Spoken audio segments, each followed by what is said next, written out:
नमस्कार, मैं हूं नवजोत रंधावा। 7 बजे 7 सवाल में आपका स्वागत है। संभल में जिसका डर था वही हुआ। रविवार को शाही जामा मस्जिद के सर्वे के दौरान हिंसा भड़क गई और सुरक्षा को लेकर पुलिस के किए गए सारे उपाय धरे के धरे रह गए।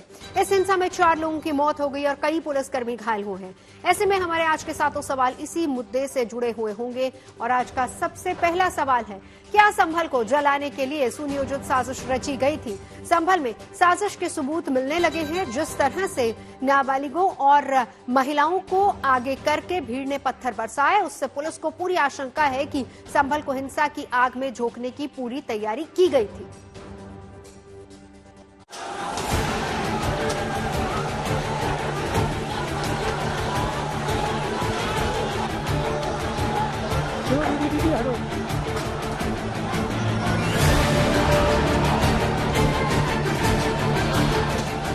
संभल में रविवार की सुबह शाही जामा मस्जिद के सर्वे के दौरान हिंसा की आग भड़क गई। बड़ी संख्या में सड़कों पर उतरे उपद्रवियों ने पुलिस बलों पर हमला कर दिया। पत्थरबाजी और आगजनी की बड़े पैमाने पर हुई हिंसा में 4 लोगों की मौत हो गई और इस दौरान 4 अधिकारियों समेत 19 पुलिसकर्मी भी घायल हो गए। हालात पर काबू पाने के लिए पुलिस ने आंसू गैस के गोले छोड़े और लाठीचार्ज किया, लेकिन बेकाबू उपद्रवियों ने करीब 1.5-2 घंटे तक जामा मस्जिद की सड़कों पर आतंक बनाया था।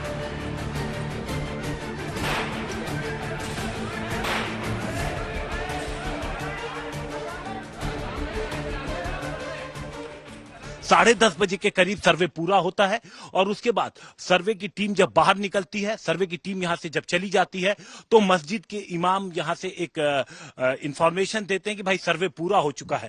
ये सुनते ही एकदम से जो यहाँ का प्रशासन, उसका कहना है कि 3 तरफ से, ये सामने का इलाका आप देखिए जो अब आपको यहाँ पर पूरी तरीके से शांति नजर आएगी, एक ये गली का दूसरा हिस्सा और जो फ्रंट का हिस्सा है, वहां से 3 तरफ से एकाएक बेहद जबरदस्त तरीके से पत्थरबाजी की गई। संभल में बवाल उस समय शुरू हुआ जब कोर्ट के आदेश के बाद एडवोकेट कमिश्नर की टीम रविवार की सुबह सर्वे के दूसरे चरण के लिए मस्जिद परिसर में पहुंची। इसके बाद वहां बड़ी संख्या में भीड़ इकट्ठी होने लगी और देखते ही देखते भीड़ उग्र हो गई और उसने 3 तरफ से पुलिस पर पथराव शुरू कर दिया। ठीक यहाँ के पीछे से भीड़ आ रही थी, यहाँ से ऊपर चढ़ने की कोशिश कर रही थी। उनकी कोशिश थी कि वो अंदर चले जाएं। चुनौती ये थी कि अगर वो अंदर गई तो सर्वे करने वाली टीम पर हमला हो सकता था। जहां मैं खड़ा हूं, यहाँ पर गाड़ियों को आग लगाया गया। पत्थरबाजी के निशान यहाँ हैं। कुछ बंदूक के जो शेल इस्तेमाल किए जाते हैं उसके शेल्स मिले थे। सगरी गलियों में घरों से पुलिस पर पत्थर बरसाए जाने लगे और पूरी योजना के साथ नाबालिग बच्चों और महिलाओं को आगे कर दिया गया। जो वहाँ के माननीय सांसद है उनको भी इस उकसाने के लिए, इस पूरे उपद्रव को, जो माननीय विधायक है उनके पुत्र को इसके उकसाने के उसमें आरोप में आरोपित किया गया है और आगे अभी जांच चल रही है। सीसीटीवी कैमरे भी देखे जा रहे हैं। मस्जिद से लगातार शांति बनाए रखने की अपील की जा रही थी, लेकिन उग्र भीड़ मानने के लिए तैयार नहीं हुई। हिंसा के चश्मदीद ने हिंसा के वक्त के खौफनाक मंजर का खुलासा करते हुए दावा किया कि उपद्रवी बाहर से यहां पहुंचे थे। अनाउंसमेंट हो रहा था कि उसके बाद लोग आए। मस्जिद से हो रहा था अनाउंसमेंट के बोले आप सबर रहें, ऐसा कुछ नहीं है, मस्जिद में सर्वे हो रहा है। आप अपने छज्जे से देख रहे थे, जो लोग यहाँ पर, किसी को पहचान पाए? कुछ लोगों को आपके आसपास के लोग थे या कौन? वो तो सब बाहरी लोग थे। यहाँ का आसपास का कौन करेगा? यहाँ तो हमें अपने कामों से, कारोबारों से फुर्सत नहीं है। संभल हिंसा मामले में पुलिस ने 7 FIR दर्ज की है, जिसमें 800 उपद्रवियों पर केस दर्ज किया गया है। इसके अलावा संभल के सपा सांसद जियाउर रहमान बर्क और स्थानीय विधायक के बेटे सोहेल इकबाल के खिलाफ भी केस दर्ज किया गया है। वर्तमान में 25 लोग हैं, लेकिन कुल लगभग 700-800 लोगों की संख्या है, तो एक एक करके आइडेंटिफाई करके पुलिस ने इस मामले में अब तक 25 लोगों को गिरफ्तार किया है और हिंसा करने वाले और दंगाइयों की पहचान में जुटी हुई है। इसके लिए सीसीटीवी और ड्रोन कैमरे के फुटेज खंगाले जा रहे हैं और दोषियों की पहचान के लिए उनके फोटो वाले पोस्टर्स निकालने की तैयारी की जा रही है। ड्रोन के फुटेज की स्टडी कर ली गई है। उनके छोटे छोटे पासपोर्ट साइज फोटोज बनवाए जा रहे हैं और उनको सर्कुलेट किया जाएगा और जो लोग उनको बताएंगे उनको उचित इनाम भी दिया जाएगा। जो इन लोगों के बारे में सूचना देंगे कि ये दंगाई और बलवाई कौन थे। रविवार की हिंसा के बाद चप्पे चप्पे पर पुलिस बलों को तैनात किया गया है। हिंसा प्रभावित इलाकों में सुरक्षा के जबरदस्त इंतजाम किए गए हैं और इंटरनेट सेवाओं पर भी रोक लगा दी गई है। संभल में फिलहाल स्थिति तनावपूर्ण लेकिन नियंत्रण में है। पुलिस का मानना है कि जिस तरह से पूरी प्लानिंग के साथ संभल को सुलगाया गया, उसके पीछे किसी बड़ी साजिश के होने से इनकार नहीं किया जा सकता। आशुतोष मिश्रा के साथ हिमांशु मिश्रा, संभल, गुड न्यूज टुडे। संभल हिंसा का जो वीडियो सामने आया है वो चौंकाने वाला है। इन वीडियोस में दिख रहा है कि किस तरह से पत्थरबाजों ने चेहरे को ढककर सड़कों पर जबरदस्त आतंक मचाया। इन नकाबपोशों ने ही संभल की सड़कों पर तोड़फोड़ और आगजनी की वारदातों को अंजाम दिया। ऐसे में हमारा आज का दूसरा सवाल भी इसी से जुड़ा है कि संभल को सुलगाने के लिए गलियों में उतरे नकाबपोश कौन थे। पुलिस इन नकाबपोशों की पहचान करने में जुटी है और इसके लिए सीसीटीवी फुटेज और ड्रोन कैमरों का सहारा लिया जा रहा है।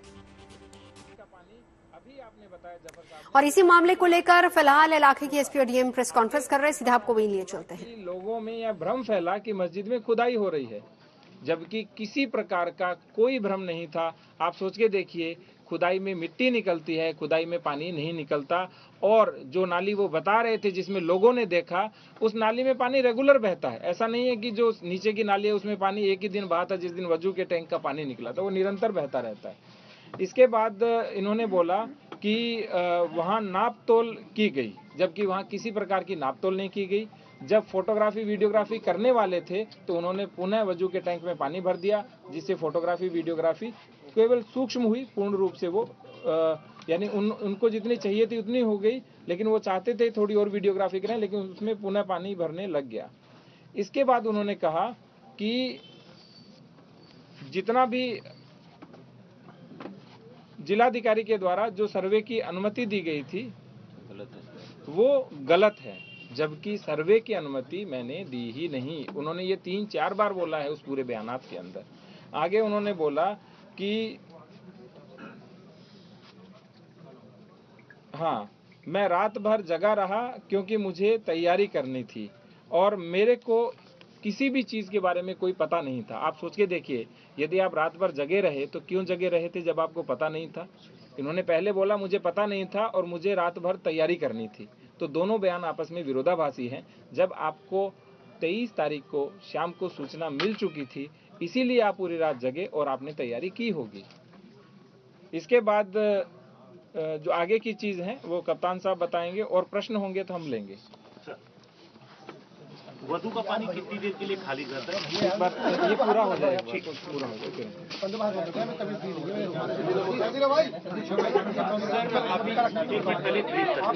अभी जो जफर अली है उनको अरेस्ट किया गया है। आप एक बार शांत रहिए पहले।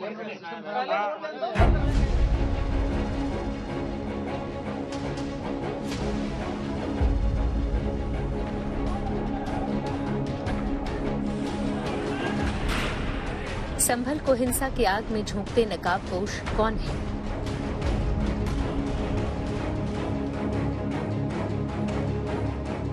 चेहरा छुपाकर संभल को सुलगाने वाले ये लोग कौन हैं? सड़कों पर आगजनी और तोड़फोड़ करने वाले ये कौन लोग हैं? संभल के अमन चैन को बिगाड़ने वाले कौन हैं? रविवार को सड़कों पर चंद घंटों के लिए उपद्रवियों का राज रहा। इस वीडियो में साफ दिखाई दे रहा है कि किस तरह पत्थरबाजों ने संभल की सड़कों पर आतंक मचाया। शाही जामा मस्जिद के पास की सड़कों पर उपद्रवियों की हुजूम में न केवल पत्थरबाजी बल्कि पुलिस पर फायरिंग भी की। उपद्रवियों के हमले में कई पुलिस वालों को गंभीर चोटें आई हैं, लेकिन अब इन नकाबपोश अमन के दुश्मनों के खिलाफ पुलिस ने शिकंजा कसना शुरू कर दिया है। सीसीटीवी फुटेज के जरिए इन उपद्रवियों की पहचान की जा रही है। यहाँ तक कि हम उनके ऊपर भी नजर बनाए हुए हैं जो इस मामले में अफवाह फैला रहे हैं। अभी एक वीडियो हमें मिला जिसमें इन जो उपद्रवियों ने गाड़ियों में आग लगाई, उससे जो उठते धुएं को एक अलग एंगल से लेके मस्जिद के और वहां पे धुएं के तौर पे दिखाया जा रहा है। उन सब पे हमारी नजर है। संभल में साजिश की आशंका इसलिए जताई जा रही है क्योंकि पुलिस पर पूरी योजना बनाकर हमले को अंजाम दिया गया। पत्थरबाजों ने नाबालिगों और महिलाओं को आगे करके हमले को अंजाम दिया। यहां तक पुलिस पर फायरिंग भी की गई। जब बलवाई जो है वो आगे बढ़ के उस सर्वे को रोकने का प्रयास कर रहे थे, तब इनके द्वारा भीड़ को मना किया गया और उनको ललकारा गया कि आप अपने अपने गंतव्य वापस चले जाइए।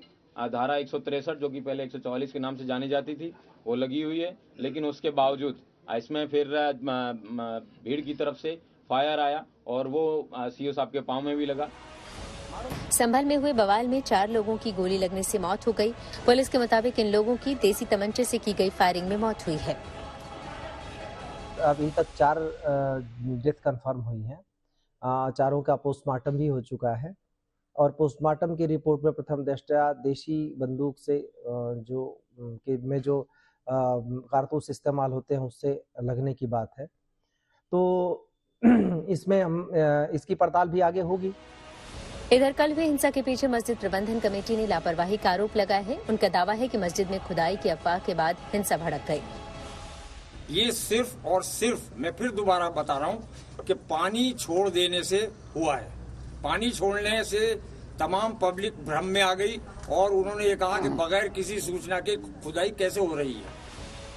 संभल में हुई हिंसा के पीछे साजिश के एंगल से भी जांच हो रही है। पुलिस कमिश्नर के मुताबिक वहां सुरक्षा व्यवस्था पूरी थी, लेकिन नए लड़कों को उकसाकर संभल को हिंसा के आग में झोंका गया, क्योंकि जो लोग वहां इकट्ठा हुए थे वो लोग न तो स्टूडेंट थे न जॉब वाले थे। नए लड़कों को उकसा के ये काम करवाया गया है क्योंकि इस बात की जरूरत थी नहीं कहीं से भी। न तो ये जो लोग वहां इकट्ठे थे न तो स्टूडेंट है, न तो किसान है, न तो किसी तरीके ऐसा कोई मुद्दा भी नहीं था। केवल सर्वे किया जा रहा था मस्जिद का, और सर्वे का मतलब इंस्पेक्शन है। ये भी नहीं कि कोई चीज तोड़ी या कोई चीज खोली या ऐसी कोई भी चीज हो रही थी। इसमें सबसे बड़ी बात है कि अदालत का आदेश था। हमारा काम केवल सुरक्षा मुहैया कराना था, वो काम हम कर रहे थे। पुलिस से भिड़ने का कोई प्रश्न ही नहीं था। बहुत सारे लोग अलग अलग तरीके से, अलग अलग एंगल से इस चीज को रंग देने की कोशिश कर रहे हैं, पर इस बात का जवाब वो नहीं दे पा रहे कि वहां लोग इकट्ठे किस लिए हुए। संभल हिंसा के दोषियों के खिलाफ पुलिस ने सख्त एक्शन लेना शुरू कर दिया है और 25 लोगों को गिरफ्तार करके जेल भेज दिया। आशुतोष मिश्रा के साथ हिमांशु मिश्रा, संभल, गुड न्यूज टुडे। संभल में हिंसा के बाद पुलिस अलर्ट पर है। न केवल संभल में सुरक्षा जबरदस्त की गई है, बल्कि आसपास के जिलों में भी पुलिस ने सतर्कता बढ़ा दी है। हमारा आज का तीसरा सवाल इसी से जुड़ा हुआ है कि हिंसा के बाद संभल के आसपास के जिलों में पुलिस ने क्यों बढ़ाई सतर्कता। इसके बारे में ज्यादा जानकारी दे रहे हैं हमारे संवाददाता आशुतोष मिश्रा। संभल में हुई हिंसा के बाद पुलिस काफी तत्पर दिखाई दे रही है और तैयारी है दूसरे इलाकों में भी ये देखने की कि कहीं किसी तरह के असामाजिक तत्व दूसरे इलाकों में हिंसा न फैलाएं। हम इस समय अमरोहा और मुरादाबाद के बीच में है और इलाकों पर आप देखेंगे 2 पहिया वाहन हो, 4 पहिया वाहन हो, उनकी तलाशी ली जा रही है। ये देखा जा रहा है कि कहीं कोई असामाजिक तत्व दूसरे इलाकों की ओर तो नहीं बढ़ रहा है। तो बड़ी संख्या में जो सीमावर्ती इलाके हैं देखेंगे बैरिकेड लगाए गए हैं, पुलिस यहाँ पर खड़ी है। हालांकि संभल में हालात को नियंत्रण में लाने के लिए जैसे पहले धारा 144 लगाई जाती थी, बीएनएस की नई धारा के तहत वहां पर रिस्ट्रिक्टिव मेजर्स लगाए गए हैं। अफवाहें न फैलें, इंटरनेट पर वीडियोस के जरिए हिंसा को और ज्यादा बढ़ावा न मिले, इसलिए इंटरनेट सस्पेंड कर दिया गया संभल में।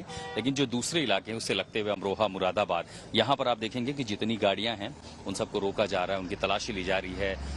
थोड़ी सी ये सतर्कता जरूरी है बरतने की कि किसी तरह के उपद्रवी तत्व, असामाजिक तत्व जो हैं वो इसका फायदा ना उठाएं। संभल में कल की घटना के बाद जबरदस्त तनाव है। हालांकि स्थिति नियंत्रण में है और कल के बाद से हिंसा का कोई भी नया मामला सामने नहीं आया है, लेकिन पुलिस किसी भी तरह का जोखिम लेने के लिए तैयार नहीं है। लिहाजा पुलिस बल अभी सड़कों पर उतरकर फ्लैग मार्च कर रहा है। हमारा चौथा सवाल भी इसी से जुड़ा हुआ है कि बवाल के बाद क्या है संभल के ताजा हालात। संभल के ताजा हालात बता रहे हैं संभल में मौजूद हमारे संवाददाता हिमांशु मिश्रा। संभल में इस तरीके से लगातार पूरे इलाके पर नजर रखी जा रही है। आप देख सकते हैं तमाम जो अधिकारी हैं वो पूरी दिन रात 24 घंटे इस तरीके से गश्त कर रहे हैं। अभी अधिकारियों की एक टीम ठीक उस जगह पर पहुंची है जहां से हिंसा की शुरुआत हुई थी, शाही जामा मस्जिद के ठीक बैक साइड पर। और जो लोग यहां पर ड्यूटी पर हैं, आप देखिए जो राउंड द क्लॉक यहां पर ड्यूटी दी जा रही है, उन लोगों से आप बातचीत की जा रही है। दरअसल पत्थरबाजी की शुरुआत, हम कह सकते हैं हिंसा की शुरुआत ठीक इसी जगह से हुई थी।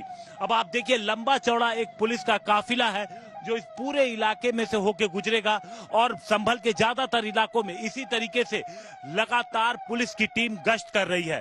हालात धीरे धीरे नॉर्मल हो रहे हैं। कई इलाकों में हमने देखा कि दुकान भी खुल गई है। पुलिस का कहना है कि उनकी तरफ से साफ तौर से बोला गया है कि किसी तरीके का कोई कर्फ्यू नहीं है और यही वजह है कि ज्यादातर दुकानें अब संभल बाजार में खुली हुई नजर आ रही हैं। पुलिस की कोशिश है कि जल्द से जल्द संभल में हालात नॉर्मल हो। संभल में हिंसा के बाद यूपी की सियासत में भी तूफान खड़ा हो गया है और इस मामले की गूंज संसद तक जा पहुंची। आज से संसद के शीतकालीन सत्र की शुरुआत हुई। हालांकि आज का सत्र हंगामे की भेंट चढ़ गया, लेकिन समाजवादी पार्टी समेत विपक्षी दलों के सांसदों ने इस मामले को संसद में उठाने की बात कही है। हमारा आज का 5वां सवाल भी इसी से जुड़ा हुआ है कि हिंसा के बाद संभल से संसद तक क्यों उठा है सियासी तूफान। तो आइए आपको सुनवाते हैं इस मामले पर क्या कह रहे हैं सियासी पार्टियों के नेता।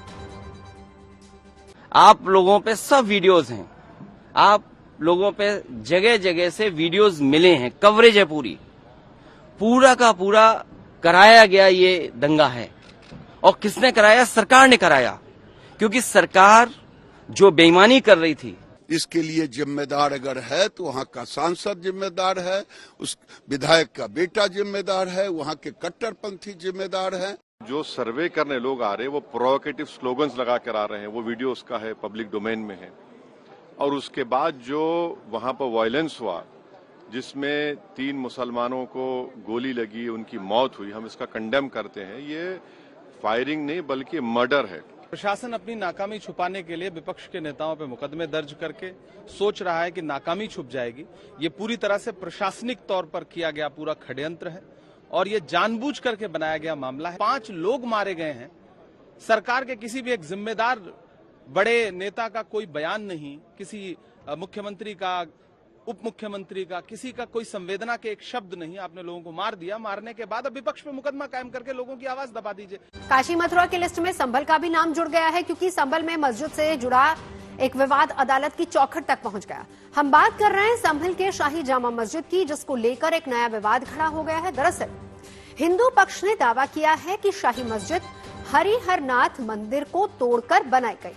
ऐसे में हमारा आज का 6वां सवाल भी इससे जुड़ा हुआ है कि संभल शाही जामा मस्जिद विवाद और हिंसा के पीछे की वजह क्या है। हिंदू पक्ष ने स्थानीय अदालत में इस संबंध में एक वाद दाखिल किया है, जिसके बाद कोर्ट ने मस्जिद के सर्वे का आदेश दिया और उसी सर्वे के दौरान संभल में बवाल खड़ा हो गया।